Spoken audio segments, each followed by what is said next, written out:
जगह से रिश्ते आने लगे हैं। स्वाति से ज्यादा उसके रिश्तेदारों को उसकी शादी की चिंता है। इसीलिए जो भी स्वाति के घर आता वो किसी नए लड़की की खबर जरूर ले आता। अरे दीदी, ये फोटो देख के बताओ कैसा है। राहुल नाम है लड़के का, मेरी सहेली की बहन का बेटा है। अपनी स्वाति के साथ एकदम प्यारी जोड़ी लगेगी इसकी। जरा दिखाना, फोटो तो बढ़िया लग रहा है। कोई गलत आदत वादत तो नहीं है ना इसे? और कमाता कितना है? अरे कोई गलत आदत नहीं है दीदी, आप कहो तो एक मीटिंग करवा देती हूँ, फिर सब कुछ फाइनल कर लेना। हाँ हाँ, ये सही कह रही हो तुम। संडे को स्वाति के पापा भी घर पे ही रहेंगे। बुआ फिर वहां से चली जाती है और रात को स्वाति की माँ उससे कहती है, स्वाति बेटा, आज कमला बुआ ने एक लड़के की फोटो दिखाई है। संडे को वो लोग मिलने आ रहे हैं, तैयार हो ना तुम बेटा? ठीक है। अरे मम्मी, आप कहाँ कमला बुआ के चक्कर में आ जाती हो? अभी इतनी जल्दी कोई शादी वादी नहीं करनी है मुझे। अरे बेटा, अच्छा लड़का है, बुआ जानती है उसे अच्छे से। हाँ स्वाति बेटा, एक बार मिल तो लो, बाद में देखेंगे आगे क्या करना है। वैसे तो कमला रिश्ता लाई है तो मना करने का तो कोई सवाल ही नहीं उठता। संडे की सुबह होती है और कमला बुआ राहुल और उसके मम्मी पापा को लेकर स्वाति के घर आती है। अरे आइए आइए भाभी, इसे अपना ही घर समझिए, इनसे मिलिए। ये मेरे भैया और ये मेरी भाभी है। नमस्ते भाभी जी, ये है हमारा लड़का राहुल, सरकारी नौकरी की तैयारी कर रहा है ये। वैसे आपकी बेटी कहाँ है? अरे स्वाति बेटा, बाहर आ जाओ। वैसे कितनी पढ़ाई की है स्वाति ने? जी, पोस्ट ग्रेजुएट है हमारी बेटी साइंस में। ये सब तो ठीक है, पर घर संभालना जानती है या नहीं? हमें कौन सी इससे नौकरी करवानी है, नौकरी तो मेरा बेटा करेगा ही। पर मैंने इतनी पढ़ाई की है और आप चाहती है कि मैं घर पर ही बैठी रहूं?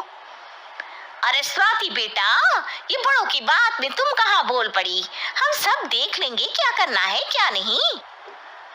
हम तो इसी बात में विश्वास करते हैं कि घर के लड़कियां घर में ही रहे तो ज्यादा अच्छा रहता है, वरना भाई साहब आप तो आजकल के हाल जानते ही हैं, कितनी घटनाएं होने लगी हैं औरतों के खिलाफ।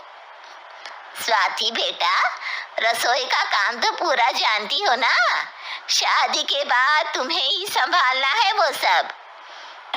अरे बहुत अच्छा खाना बनाती है ये, आप सब लोग इसकी तारीफ करते नहीं थकेंगे। लो भाई, हो गई मीटिंग, अब शादी की तारीख फाइनल कर लेते हैं, क्यों भैया? भाई हम तो पंडित जी से चर्चा करने के बाद ही तारीख फाइनल करेंगे, सालों से हम उनकी बातें मानते हुए आ रहे हैं। लड़के वाले और कमला बुआ की बातें सुनकर स्वाति एकदम नाराज हो जाती है और उसे लगने लगता है कि शादी के बाद उसे घर पर ही बैठना पड़ेगा। लेकिन घर वालों के आगे उसकी एक नहीं चलती और उसे शादी के लिए हाँ कहना पड़ता है। शादी का दिन आ जाता है और सब मंडप में जमा होते हैं। अब फेरों का समय हो गया है, अब कन्या अपने वर से 7 वचन मांगेगी।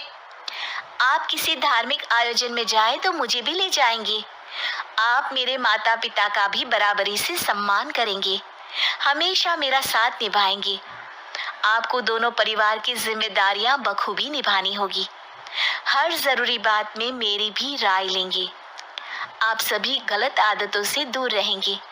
आप मेरे अलावा किसी और औरत से कोई गलत संबंध नहीं बांधेंगे। ये 7 वचन पूरे हुए, वर क्या तुम्हें ये सारे वचन मंजूर है? जी हाँ पंडित जी, मैं सारे वचन अच्छी तरीके से निभाऊंगा। अरे वाह वाह, बढ़िया तरीके से सब काम संपन्न हो गया। तो इसी के साथ विवाह संपन्न हुआ और आज से ये दोनों पति पत्नी हुए। 1 मिनट पंडित जी, अभी एक वचन लेना बाकी है। अब कौन सा वचन है बेटा? मैं अब हमेशा के लिए किसी दूसरे घर में जाने वाली हूँ, तो पति के अलावा मैं अपने सास ससुर से भी एक वचन लेना चाहूंगी। अब कहो बेटी। मैं ये चाहती हूँ कि मुझ पर किसी बात की कोई पाबंदी नहीं लगाई जाएगी, मुझे सब कुछ करने की आजादी होगी। और मैं भी विश्वास दिलाती हूँ कि मैं एक अच्छी बहू बन के दिखाऊंगी। स्वाति की बात सुनकर उसके सास ससुर एकदम चौंक जाते हैं और कुछ बोल नहीं पाते कि उतने में कमला बुआ बोल पड़ती है। अरे बेटा, ये भी कोई कहने की बात है? रानी बन के रहोगी तुम तो। वचन देने से पहले सोच लीजिए, क्योंकि शास्त्रों में वचन ना निभाने वालों के लिए नरक से भी बदतर सजा लिखी है। स्वाति की चालाकी से वहां मौजूद सब लोग प्रभावित हो जाते हैं और लोगों में बदनामी ना हो जाए, इस कारण स्वाति के सास ससुर को उसे वचन देना पड़ता है। और कैसी अपशकुन वाली बातें कर रहे हैं आप पंडित जी? हमें मंजूर है बेटा तुम्हारी शर्त। स्वाति अपनी समझदारी से अपनी बात अपने ससुराल वालों से मनवा लेती है और खुशी खुशी राहुल से शादी कर लेती है। अब से हर शादी में मैं खुद 8 वचन दिलवाऊंगा। ओम मंगलम मंगलम